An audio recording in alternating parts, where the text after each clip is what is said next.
So today we are going to see the question of ionic equilibrium and the question is probably given from the buffer solution.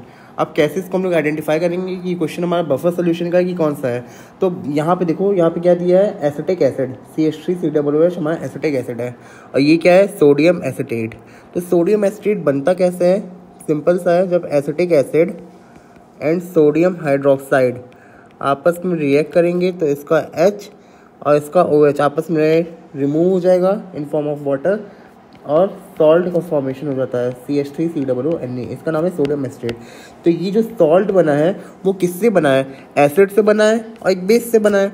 Acid कैसा हमारा, weak acid है, क्योंकि acetic acid हमारा organic acid है। तो organic acid हमारा generally कैसा होता है, वीक।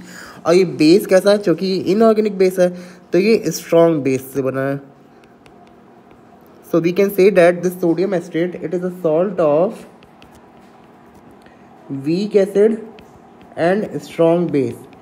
एक ये गिवन हो गया और साथ में क्वेश्चन में ये एसिटिक एसिड CH3COOH ये भी गिवन है। तो इस बेसिस पर हम लोग कह सकते हैं कि क्वेश्चन जो हमारा है वो बफर सोल्यूशन के बेसिस पे दिया गया है। ठीक है, चलो क्वेश्चन को हम लोग सॉल्व करते हैं। पहले बफर सोल्यूशन का, चूँकि यहाँ पे एसिड की बात की गई है तो इसका फॉर्मूला क्या होता है, formula equals to PH is equals to PKA plus log over active mass of salt upon active mass of acid. ये हमारा फॉर्मूला हो जाएगा। अब पीएच कितना दिया है, पीएच गिवन है हमारा 4। अच्छा, पहले हम लोग क्वेश्चन रीड करते हैं। क्वेश्चन क्या है, 1 molar sodium acetate is mixed with 500 ml, 0.5 molar CH3COOH, that is the acetic acid.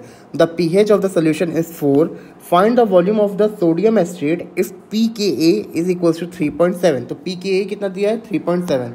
तो pKa हमारा 3.7 यहाँ पे गिवन है, प्लस लॉग ओवर एक्टिव मास हमारा क्या बोल रहा है, एक्टिव मास मतलब यहाँ पे हमारा क्या बताता है, कंसंट्रेशन को। तो कंसंट्रेशन यहाँ पे निकालना रहेगा। तो कंसंट्रेशन क्या होता है, number of mole upon volume of solution in litre. तो हम लोग को मालूम है कि यहाँ पे नंबर ऑफ मोल कंसंट्रेशन, ये क्या बताते हैं, ये हमारा बताते हैं कंसंट्रेशन। तो कंसंट्रेशन रहता है number of mole upon volume of solution in litre. Number of mole को हम लोग क्या लिख सकते हैं, मोलैरिटी इंटू वॉल्यूम लिख सकते हैं, बिल्कुल लिख सकते हैं, अपॉन वॉल्यूम। तो ये हमारा एसिड का हो गया। वैसे ही इसको 1, इसको भी 1 लेते हैं। वैसे ही हमारा ये हमारा सॉल्ट का हो गया।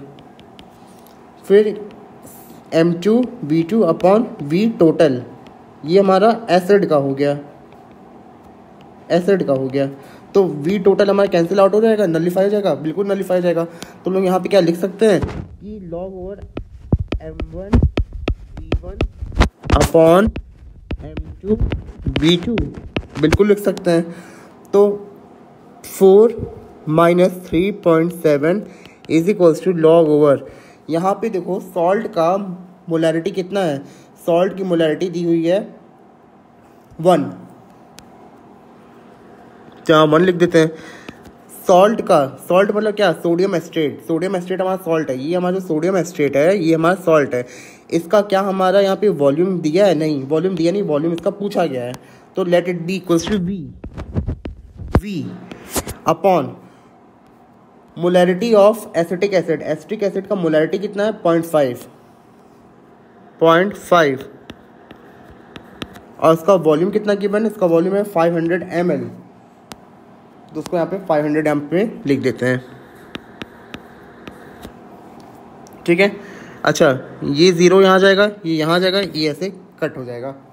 ठीक है, अच्छा अब 4 में से 3.7 अगर माइनस करेंगे तो यहाँ पे कितना आ जाएगा, 0.3 is equals to log over V upon 5 5 25 250। अब ये लॉग इधर की ओर आएगा तो क्या बन जाएगा, एंटी लॉग। अब जिसको लॉग की टेबल अच्छे से मालूम है वो कर लेगा, जिसको नहीं मालूम है वो वहीं पे रुक जाएगा। तो जिसको लॉग अच्छे से जानना है वो मेरी वीडियो पे जाए, हमने अपनी पुरानी वीडियो पे लॉग और एंटी लॉग को बहुत अच्छे से एक्सप्लेन किया है। तो आप लोग उसमें से देख सकते हो कि एंटी लॉग 0.3 कितना आएगा। वैसे ये देखो लॉग 2 की वैल्यू कितनी होती है, 0.30। तो 0.30 हमारा यहाँ पे लॉग 2 की वैल्यू होती है। तो एंटी लॉग 0.3 कितना हो जाएगा, that will be equals to 2। Again, I'm telling, if you are not knowing, if you're not familiar with the table of the log, then go and visit to that particular channel where I have explained log and anti-log in a well appropriate and systematic manner. Okay तो यहाँ पे 0.3 anti log 0.3 की जगह अपना आ जाएगा 2 is equals to v upon 250. तो v is equals to 250 into 2 that will be equals to 500 ml. तो ये v जो है वॉल्यूम है, किसका वॉल्यूम है? That is the volume of sodium acetate. That is the volume of sodium acetate. I hope this question is clear to you all. Thank you.